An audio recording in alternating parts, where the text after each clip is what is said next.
The Full Melt Show is intended for a mature audience. It contains adult themes, adult content, and sometimes adult language. Listener discretion is advised. The Full Melt. Anchorage police have raided at least 2 businesses as part of an investigation into illegal drug distribution facilities. As Channel 2 Samantha Ngai tells us now, those raids happened during the last 2 days. Samantha? Well, Mike, one of those raids happened today, and it's the second time this year for that business.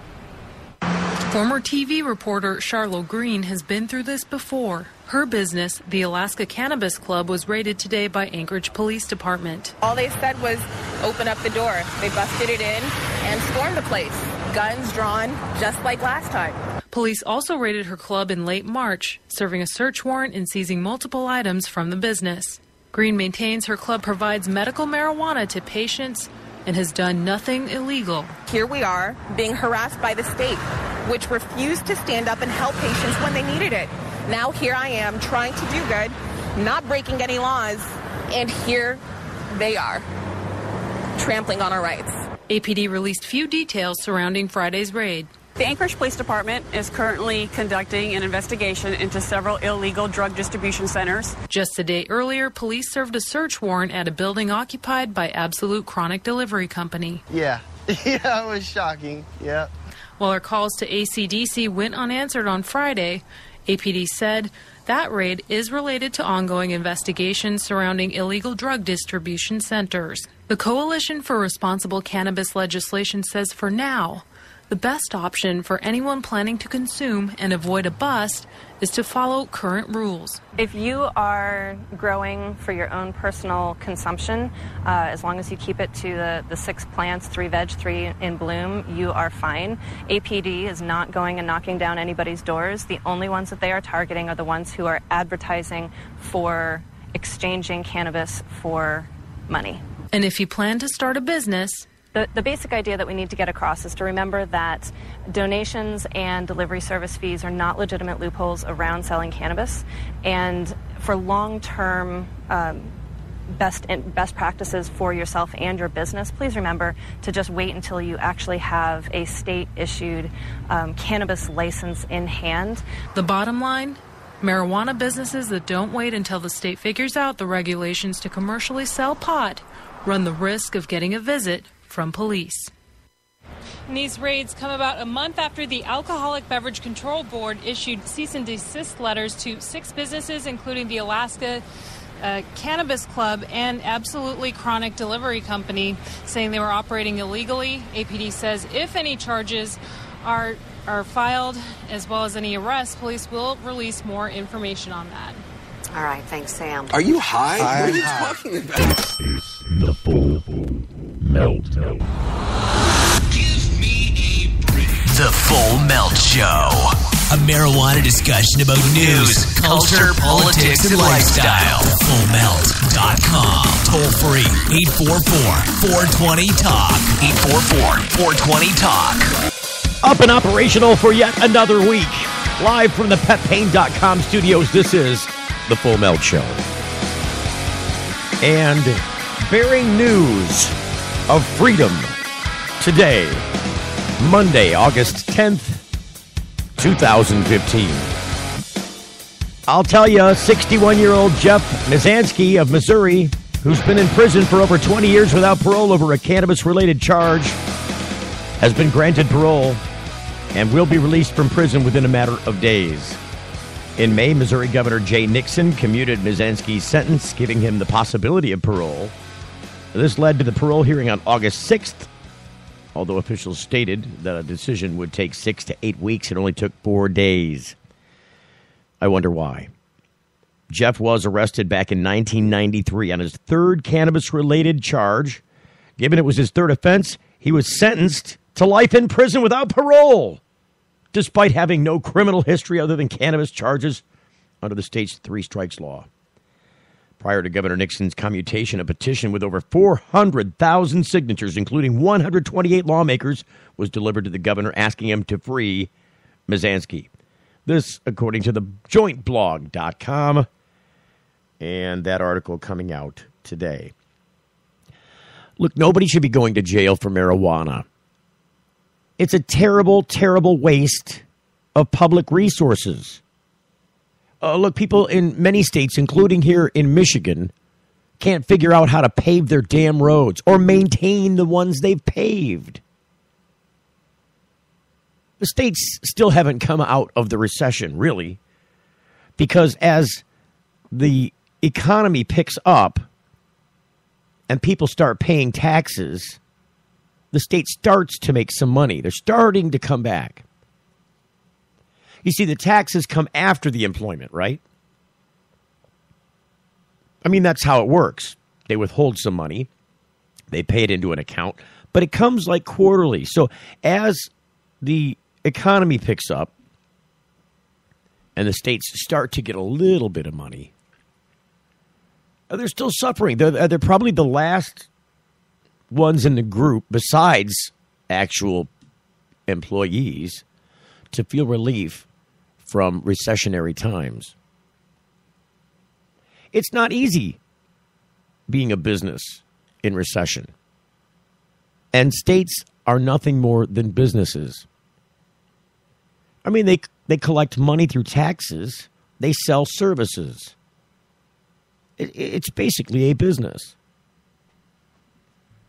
But if you want to see states get angry about money, you're going to see the marijuana issue come up. It's virtually impossible in this environment, in these changing political times, to not have marijuana come up when states start needing money. In fact, it's one of the driving forces, I believe, indicating legislative change. The other driving force, I think, the largest other driving force, are those people out gathering signatures on a petition drive.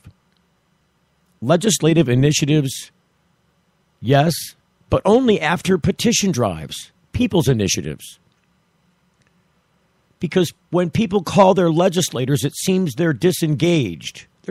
They're disenfranchised with government because it seems that people don't believe in their representatives anymore. And, you know, I suppose in the face of this 61-year-old Missouri man who's finally being let go from prison over pot is a prime example of government gone awry.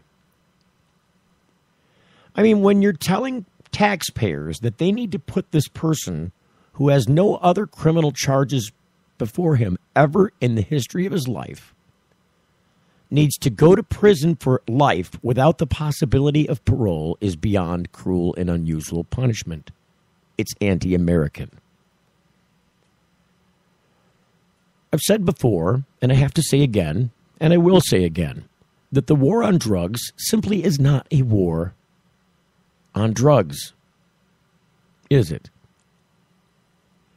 I mean, consider the consequences, not only the costs, because I'm here touting the costs, the blood and treasure that's spilled over the drug war. But money doesn't bleed, does it? The drugs don't bleed, do they?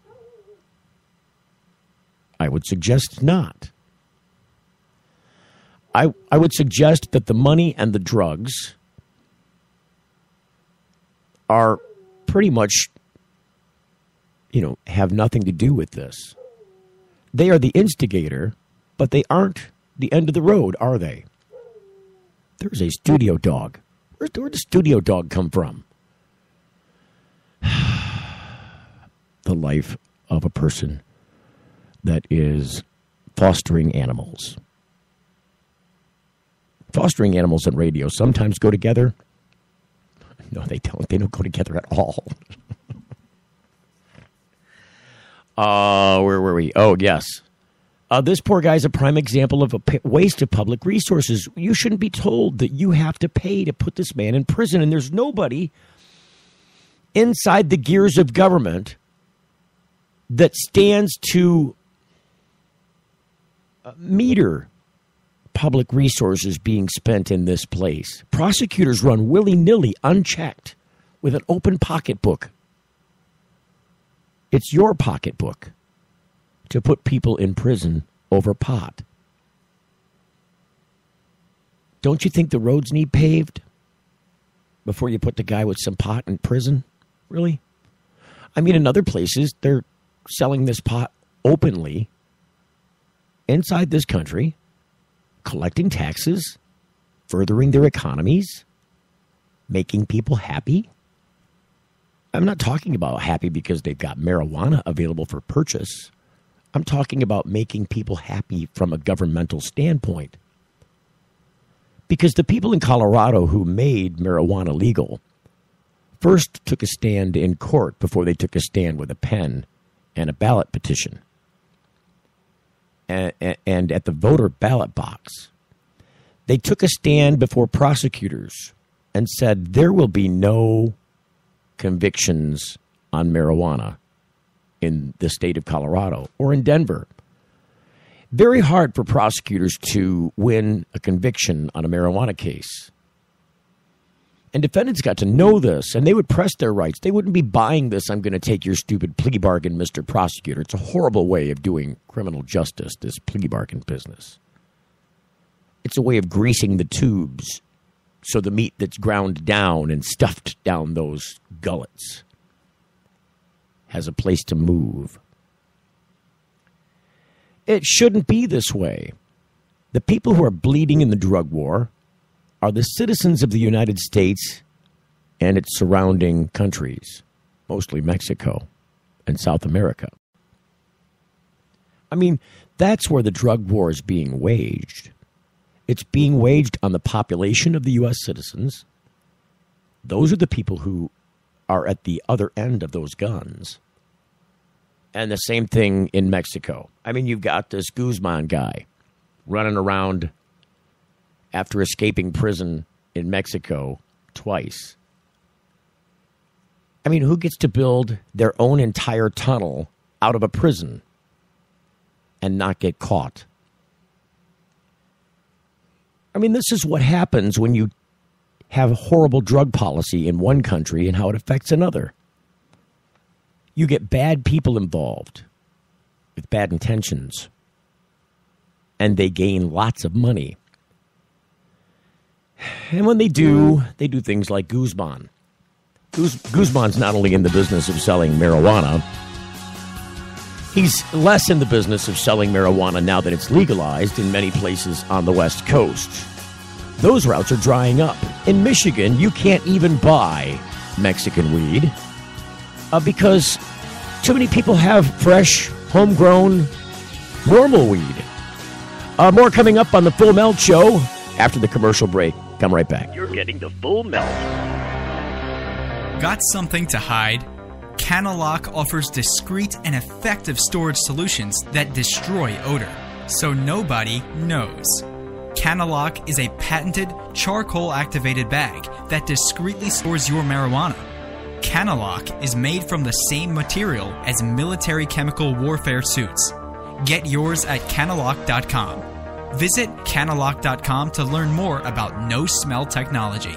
Hey, it's Steve Green for the Sweet Leaf in Flint, because now getting safe access to medical cannabis patients in Flint, Michigan is never more welcoming. Presenting the Sweet Leaf, a brand new patient experience bringing 12 carefully selected caregivers housed in 9 separate offices to distinctly assist you with their knowledge and reputation for excellent patient care. Classes and training coming soon in the large community room. Check it out in person, 400 South Dorr Highway, or call 810-259-2571. The Sweet Leaf Center in Flint, 810-259-2571. 571. Get growing with GrowMax. Indoor, outdoor, beginner, or a warehouse full of Gavitas. Probiotic organics, or huge production with Max Power monster aeroponics systems. We can help you rock it. YouTube GrowMax with 2 X's. Customer service is why we're blowing up. And I'm Dave. My cell number is 906-221-2111. We also specialize in electrical and HVAC and new double-ended bulb technology. 906-221-2111. Get growing. GrowMax.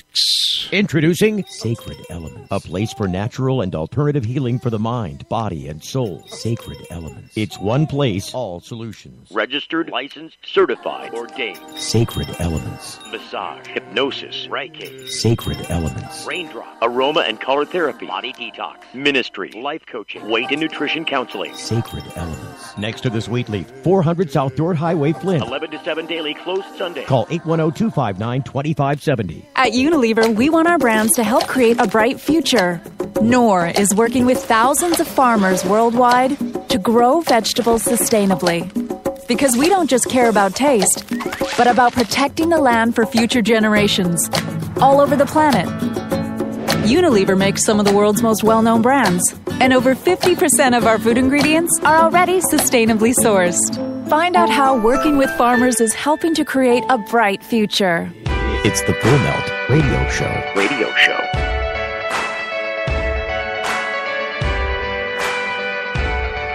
You can find us here 7 until 8 p.m. Monday through Friday, Eastern Standard Time. That's weekdays. At thefullmelt.com. Really easy to subscribe to us. Go to thefullmelt.com. At the top of the page there, find the iTunes link. Click, connect, and subscribe. It's that easy. Marco Rubio making news. I think Marco Rubio isn't so smart. You can't turn on the TV anymore without seeing the face of Donald Trump and his alleged blood testimony. I mean, I suppose that if you're going to have buffoons running for office, for the highest office of the land in the United States, when government has failed, the clown car door opens, doesn't it? And out step a lot of clowns. Amongst them, people who would want to take a popular stance in the country, trounce on it, and then hold it up as a campaign promise. Don't tread on me, Mr. Christie. Talking about Chris Christie, the New Jersey governor and current presidential candidate, taking the stand against marijuana in this country, doubling down on those words. This is, mind you, I'm talking about Mark Rubio, too. He's in the same camp. I'm going to take your pot away. As soon as I become president, pot is no longer going to be on the menu. 86 pot. And I mean, it's really difficult to portray a facepalm on the radio.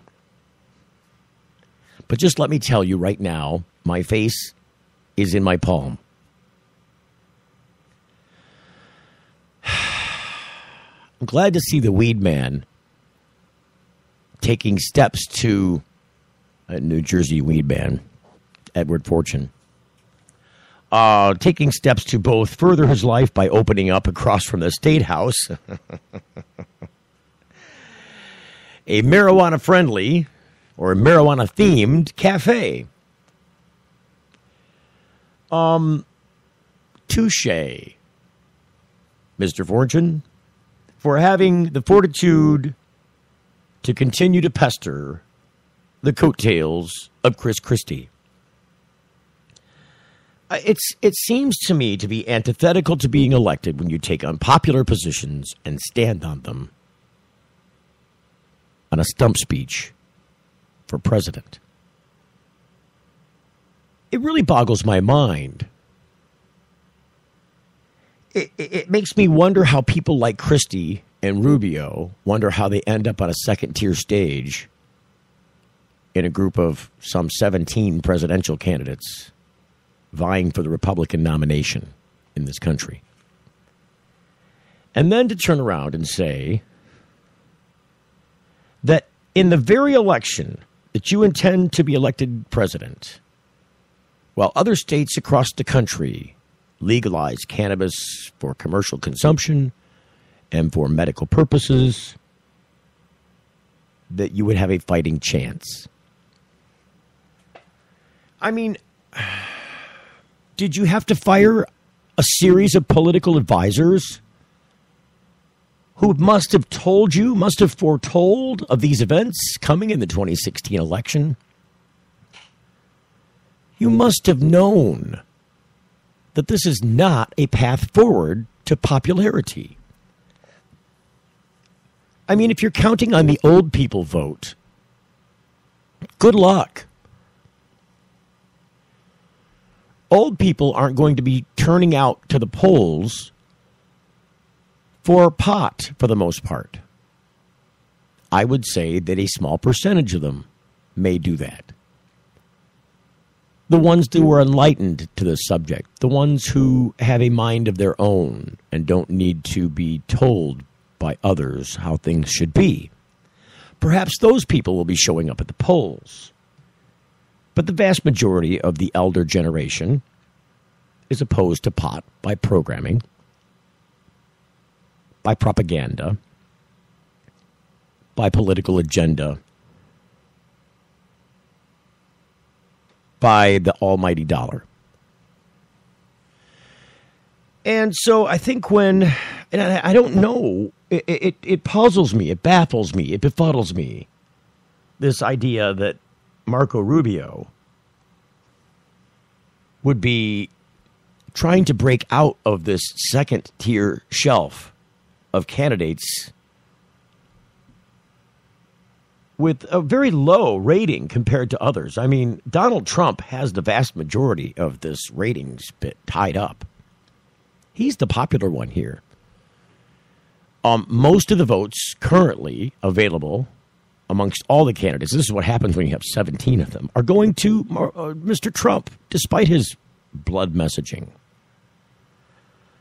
The TampaBay.com website reports today Marco Rubio says, as president, he would enforce federal law against states that have legalized marijuana. Let me say that again for you. Says he would enforce federal law against states that have legalized marijuana. Absolutely, he said Sunday on Meet the Press. I believe the federal government needs to enforce federal law. That part of the interview was so short, Rubio's ideas on how far to go are not clear. He's also championed states' rights on various issues, and this makes him, in my eyes, a flip-flopper. You're only flipping and flopping if you take policy and use it to your advantage when it comes to agenda. Oh, states' rights, states' rights, states' rights, you say, 3/4 of the time. And then when pot comes up, federal law supersedes all states' rights. It's really, okay, I'm going to use my other palm now. I'm going to put my face in my other palm. But the Florida Republican also said, according to the article, he's open to medical marijuana, provided it goes through the FDA approval process and has true medicinal benefits. I'm not in favor of legalizing marijuana. I'm not. I never have been, says Rubio. The question posed to Rubio from Facebook marked the second time recently that Rubio has been asked about marijuana. During a forum in New Hampshire, he gave a more expansive response, insisting he would not favor anything used as a way to get high. This country is already paying a significant price for illegal use of drugs and even alcohol. Rubio has declined to say whether he used marijuana in his earlier years. So he doesn't even have the balls to pull a Clinton. I, just like everybody else, tried a little pot when I was a kid, and I didn't like it, and I didn't try it again. I mean, really, Mr. Rubio, you expect us to believe that you have never tried marijuana and that your refusal to answer that question would make you innocent? Ha ha. If I had a third palm, I would be using it to place my face in it as we speak. I just can't... as big of a guy into politics as I am, especially as it wraps around the cannabis issue, because if you can't get this done, this glaring 800-pound elephant in the room, people in government want to save money. If you're not trying to save money in the multi-billion-dollar prison industry, where in this country we have 5% of the Earth's population, yet 25% of its prisoners. You can't tell me that you're looking deep enough in the cutting pocketbook. You're not. You're not trimming any fat there at all. This is kind of like the military-industrial complex when the Pentagon says, hey, we don't need those planes, and Congress says, make them anyway. I mean, this is what's broken about government. Why does Congress say they need to make those planes? Well, let's examine that. Oh, that's right. Big business depends on the checks coming from government writing that pathway. I mean, you've got Boeing and Lockheed Martin and all these other big, giant behemoths in the military-industrial complex collecting government welfare because they lobby the government to keep making weapons the Pentagon says they no longer need.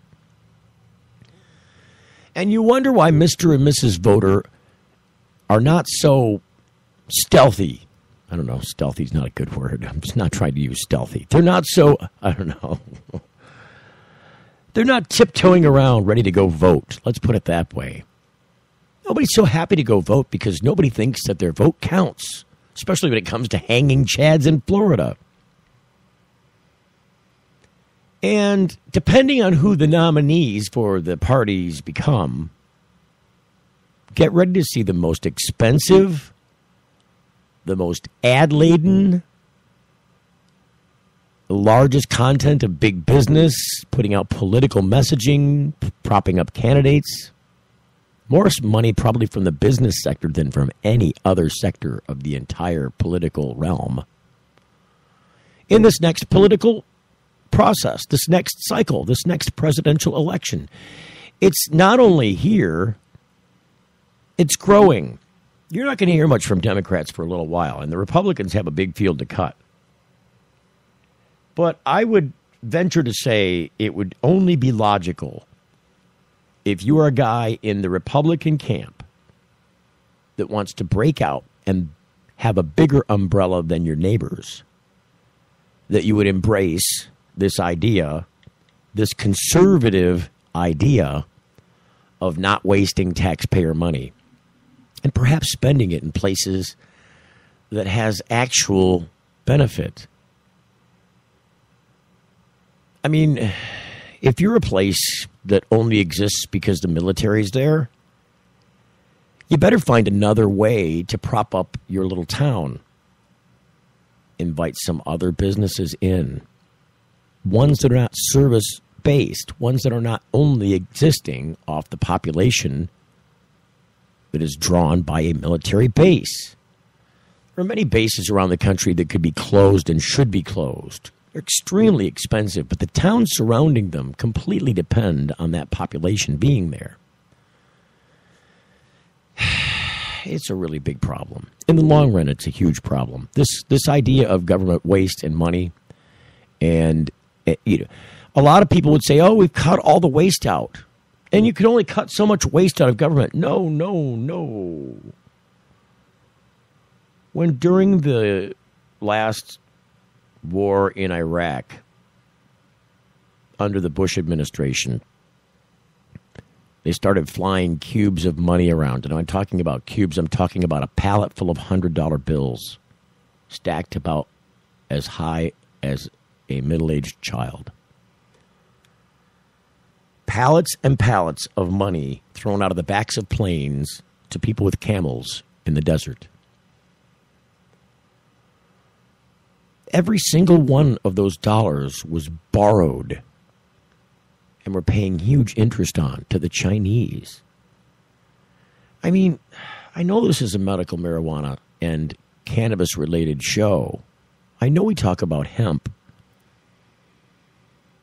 And the fight that takes place in the political stage and theater created by this argument. But part of the backdrop on that stage are these other things.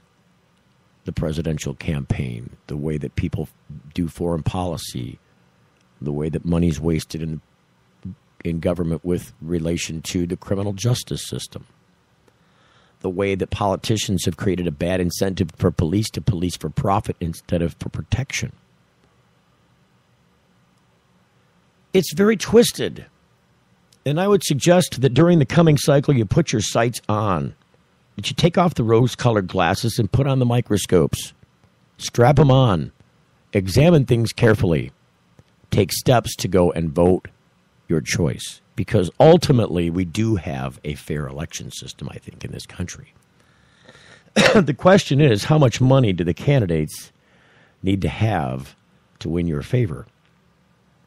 Because if they can't spend it out of their own coffers, they'll ask big business to back them and spend the money themselves. And they are.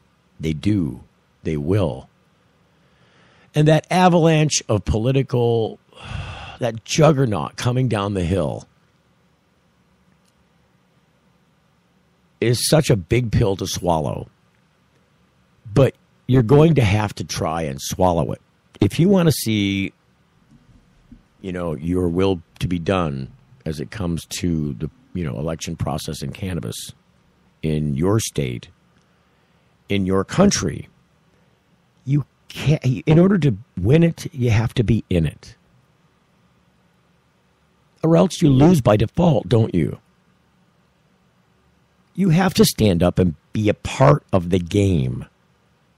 Because if you're not a part of the game, and it is a game, if you're not a part of the game when it comes to cannabis freedom in this country, in my opinion, you're part of the problem. I mean, there's nothing more to say about that. You've got to stand up and say what you believe.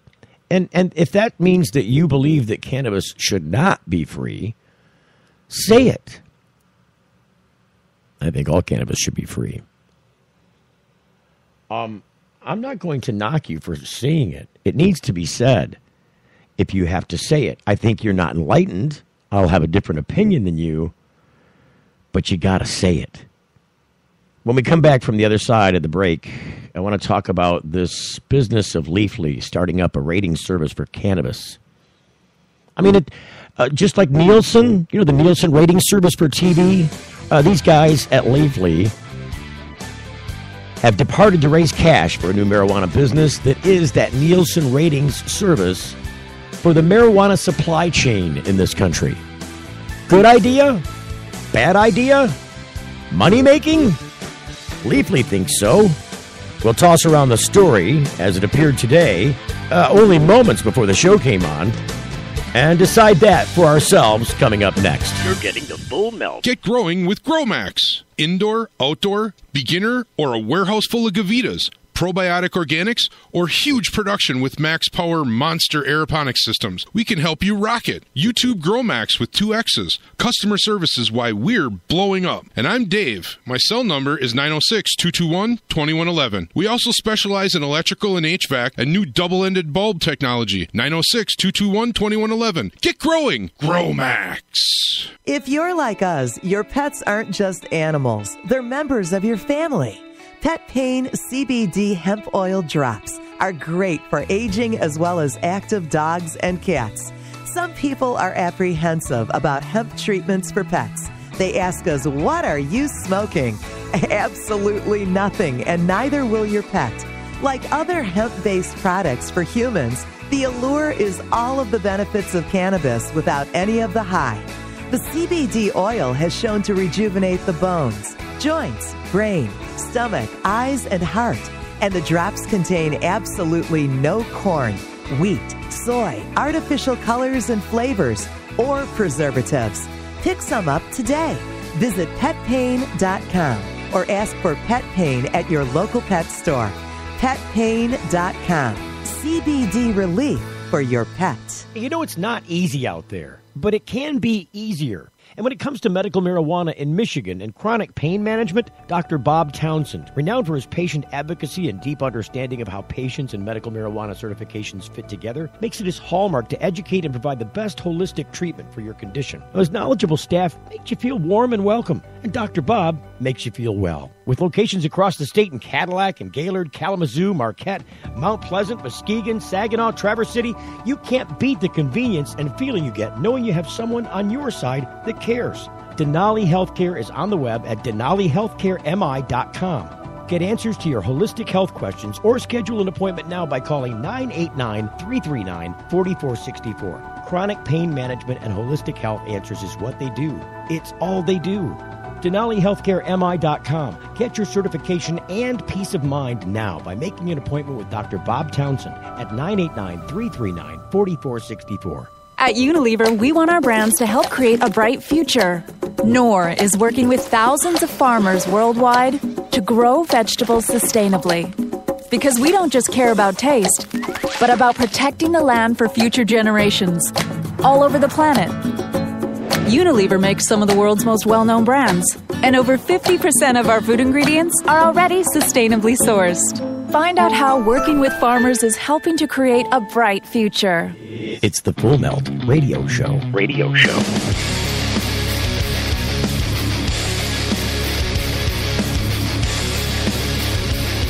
All right, so, I'm going to have to start a segment. I have to start making a regular segment. It was suggested to me by Adam Brook, locally here in Michigan with Normal, that I start a segment called They Just Don't Get It.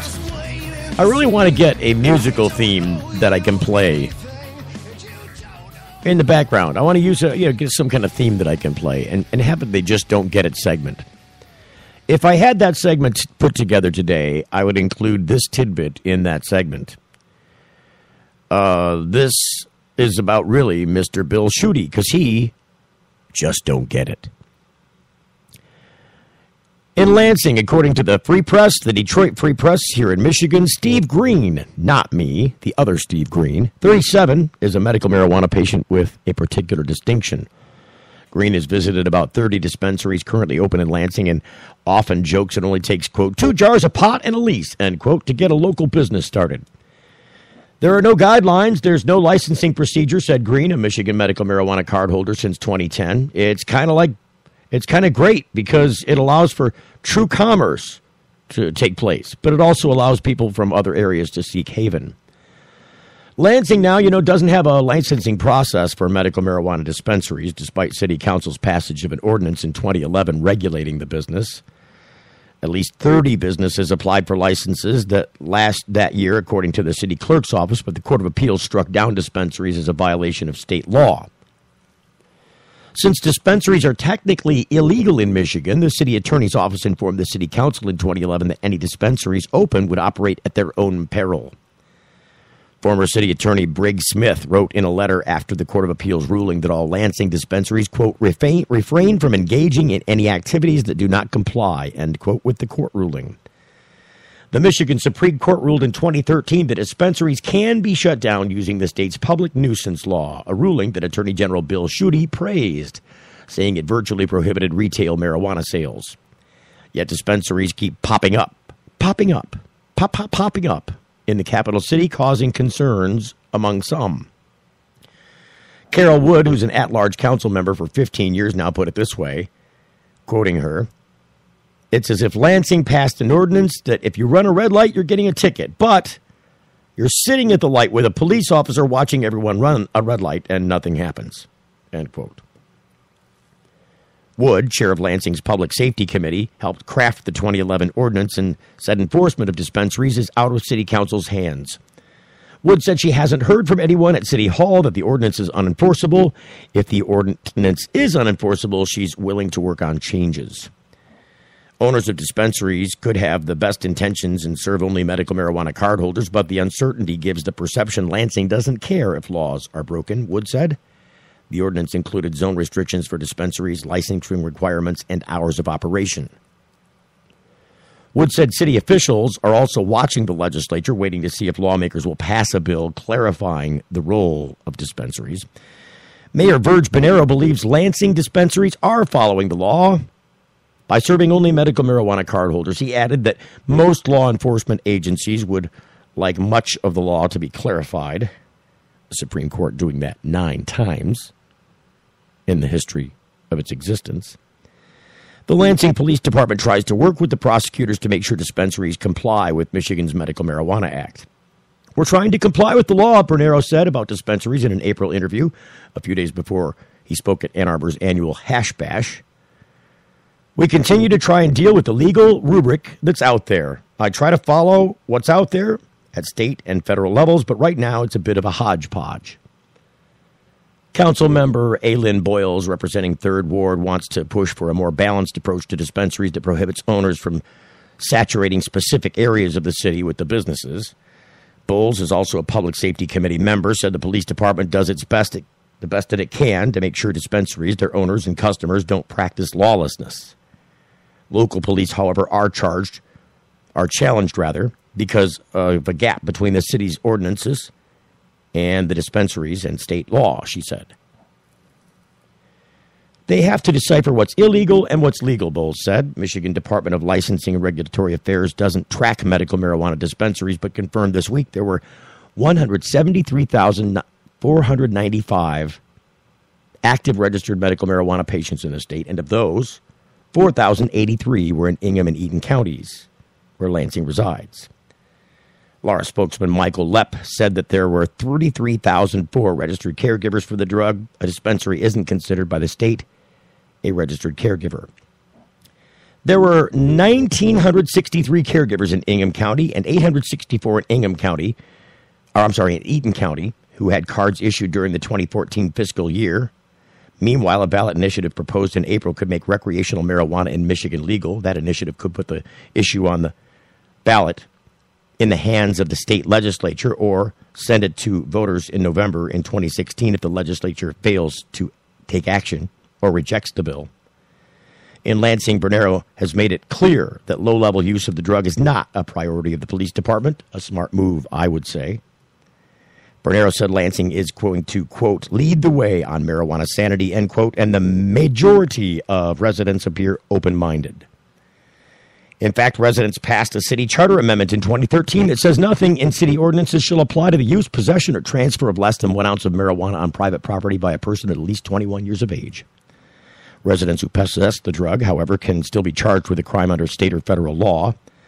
Green, the medical marijuana patient, uses the drug to treat his epilepsy. He describes Lansing as a friendly buyer's market because of its relaxed possession restrictions and abundance of dispensaries. He estimates the average price for marijuana at a Lansing dispensary is about $200 an ounce, much cheaper than practically anywhere else in the state, he said.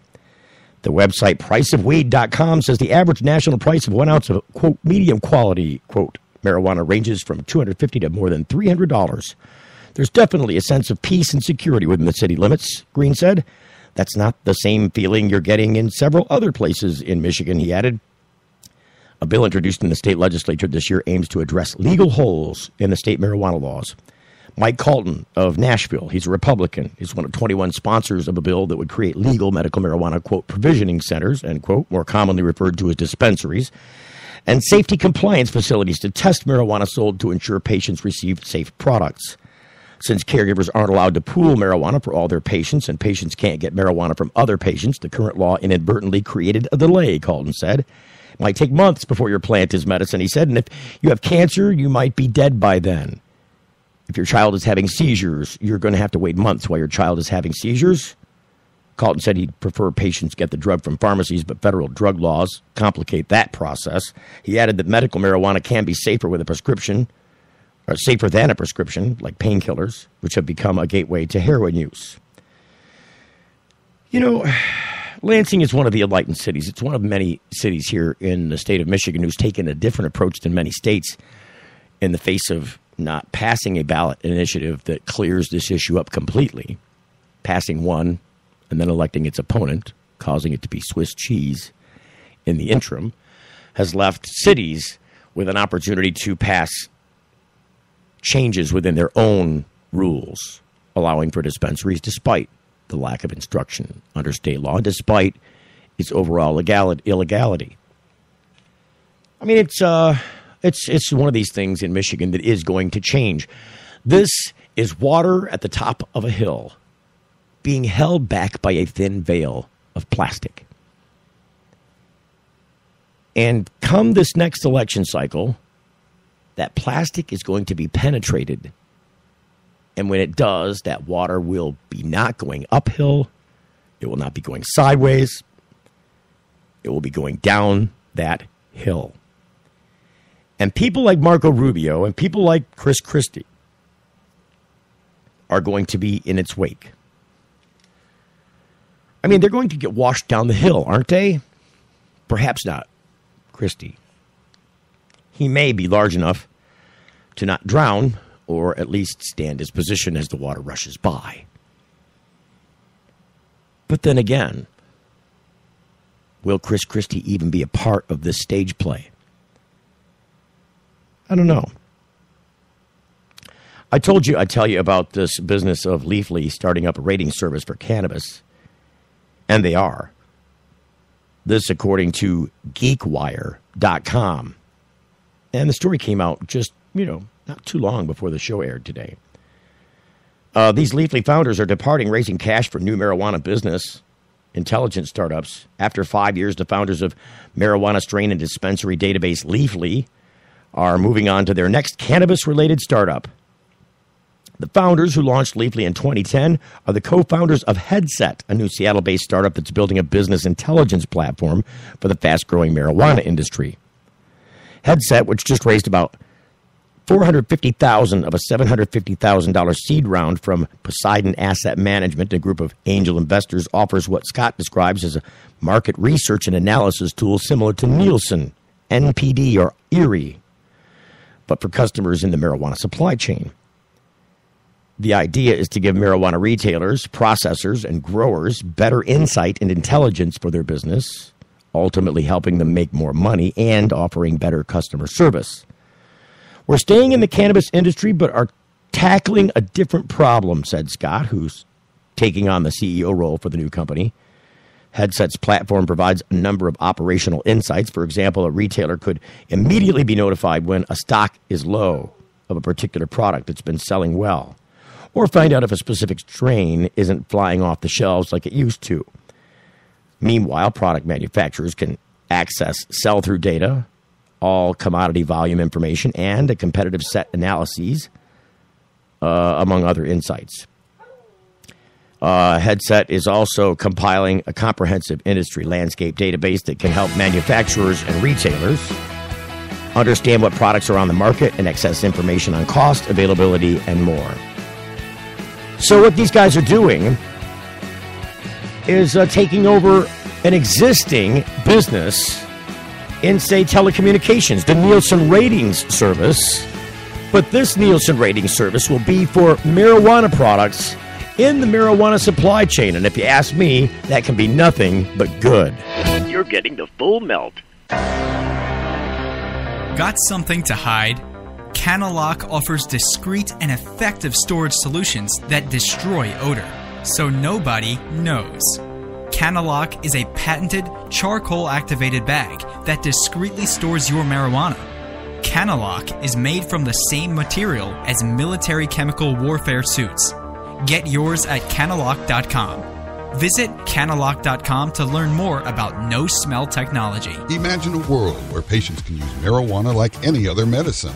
The Marijuana Patients Organization challenges the status quo by helping our neighbors to enjoy a better quality of life. Visit the MPO at marijuanapatients.org and enjoy informative articles, engaging debates, and information about treatments, doctors, and dispensaries in your area. Over 50,000 people have registered at marijuanapatients.org since 2010. Join us at the Marijuana Patients Organization today, marijuanapatients.org. Hey, it's Steve Green for the Sweet Leaf in Flint, because now getting safe access to medical cannabis patients in Flint, Michigan is never more welcoming. Presenting the Sweet Leaf, a brand new patient experience, bringing 12 carefully selected caregivers housed in 9 separate offices to distinctly assist you with their knowledge and reputation for excellent patient care. Classes and training coming soon in the large community room. Check it out in person, 400 South Door Highway, or call 810-259-2571. The Sweet Leaf Center in Flint, 810-259-2571. 571. If you're like us, your pets aren't just animals. They're members of your family. Pet Pain CBD Hemp Oil Drops are great for aging as well as active dogs and cats. Some people are apprehensive about hemp treatments for pets. They ask us, what are you smoking? Absolutely nothing, and neither will your pet. Like other hemp-based products for humans, the allure is all of the benefits of cannabis without any of the high. The CBD oil has shown to rejuvenate the bones, joints, brain, stomach, eyes, and heart. And the drops contain absolutely no corn, wheat, soy, artificial colors and flavors, or preservatives. Pick some up today. Visit petpain.com or ask for Pet Pain at your local pet store. Petpain.com. CBD relief for your pets. It's the Full Melt Radio Show. That it is. Something else that is this quote. See if you can recognize the quote. It's not in the stars to hold our destiny, but in ourselves. It's not in the stars to hold our destiny, but in ourselves. Mr. Shakespeare, perhaps? Aha! According to CNBC, a scientific discovery has been made. They're saying the bard Shakespeare was indeed a pothead. Newsflash. One of history's most celebrated playwrights may have had something in common with the students that often reluctantly study his works. Legendary playwright William Shakespeare may have been a user of cannabis, a report in The Independent said on Sunday, suggesting the bard likely wrote at least some of his iconic works under the influence.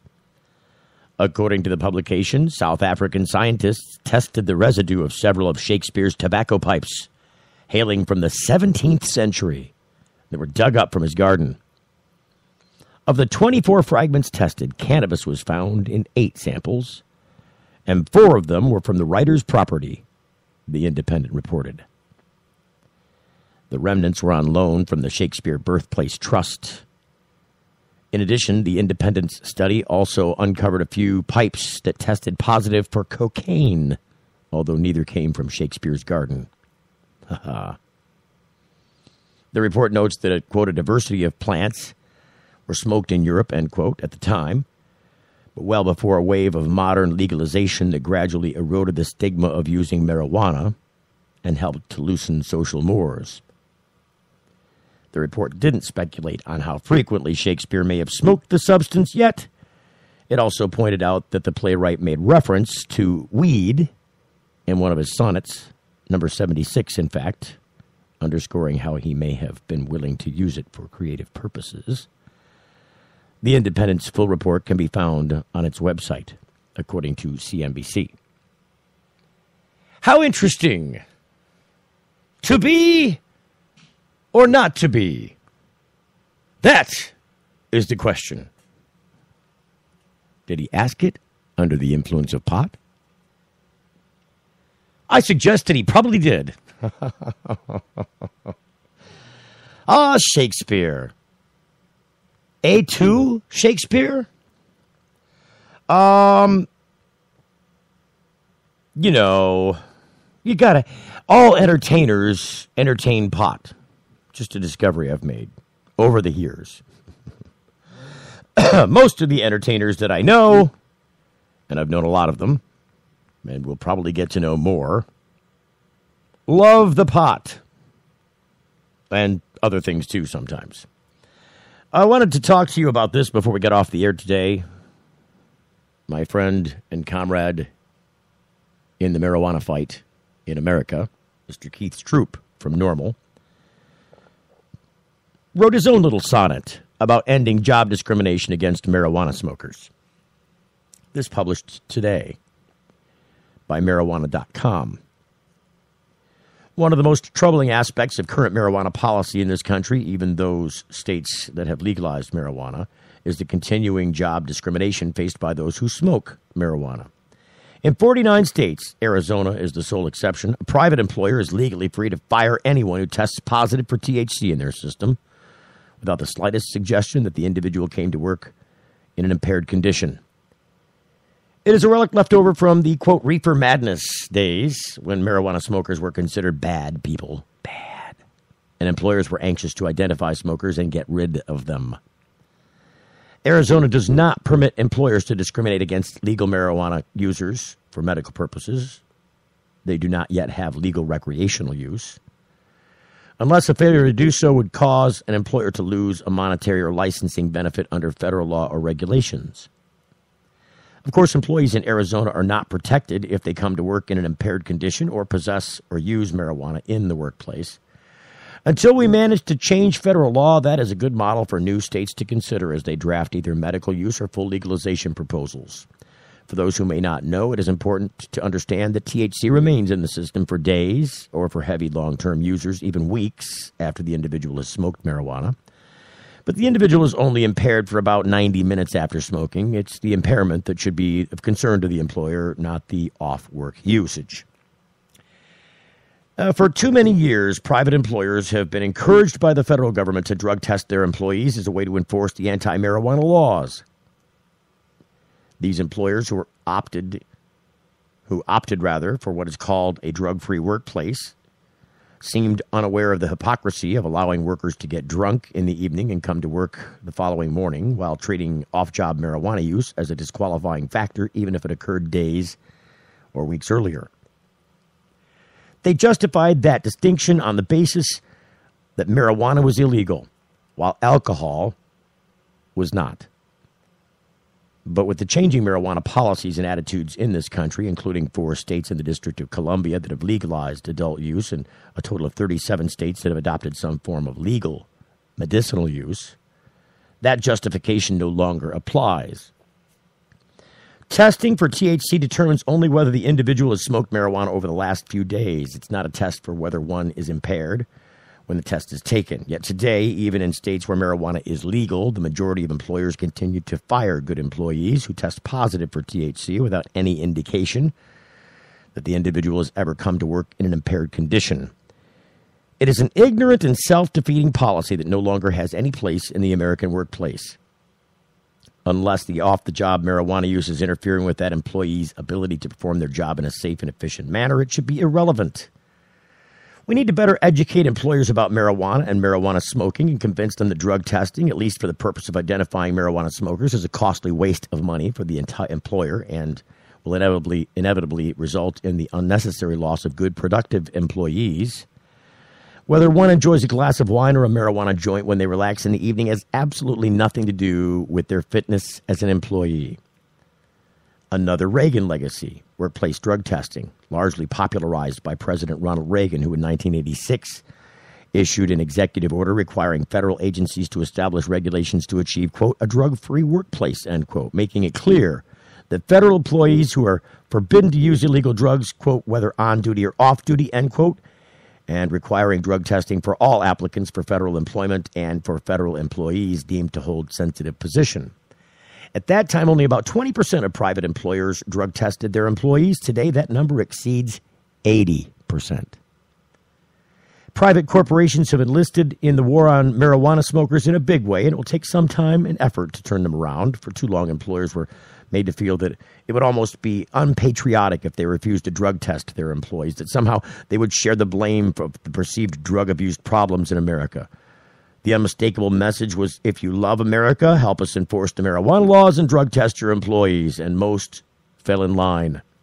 We all agree that these who operate dangerous machinery are those that have the safety and welfare of a large number of people in their hands, such as bus drivers and airline pilots, can and should be subject to random drug testing. But the vast majority of employers have no such excuse for violating their employees' privacy. There is influence of the drug testing industry as well. In fact, Stroop points out another factor driving workplace drug testing is the influence of the drug testing industry, which includes some of the former drug czars who have cashed in on the drug-free workplace mantra. Most private employers have no drug abuse expertise, but they are regularly warned by those in the drug testing industry that if they do not hire these drug testing companies to test the urine of their employees, they will be losing valuable production by workers who are stoned on the job. There's not the slightest evidence that stoned employees on the job is a serious problem for employers, or that the money employers spend on these needless drug tests is money well spent. In fact, the National Academy of Sciences in 1994 published a 3-year study, published a report entitled Under the Influence, Drugs and the American Workforce, which challenged the cost-effectiveness of drug testing employees. And the inevitable result of workplace drug testing is the loss of many good, loyal, productive employees who are fired for testing positive for THC but have never come to work in an impaired condition. That's both unfair to the employees and damaging to the employer. As marijuana legalization continues to forward across the country, these companies that continue to drug test for marijuana will end up in an uncompetitive position as other more innovative companies accept the legalization of marijuana and protect their employees from job discrimination. And he says job protection provisions are moving forward. As we move forward with the legalization proposals in more and more states, it is important that these proposing the changes do polling to test the impact of including language similar to that adopted by Arizona voters to protect legal smokers from being fired. If the polling demonstrates that legalization can win with the anti-job discrimination provisions, then it should be done. There's more to that story, but we'll have no time today to investigate it. We'll be back on another day with the studio dog barking in the background and the use of our new Flash tool. The Full Melt Show is a production of TFM Media.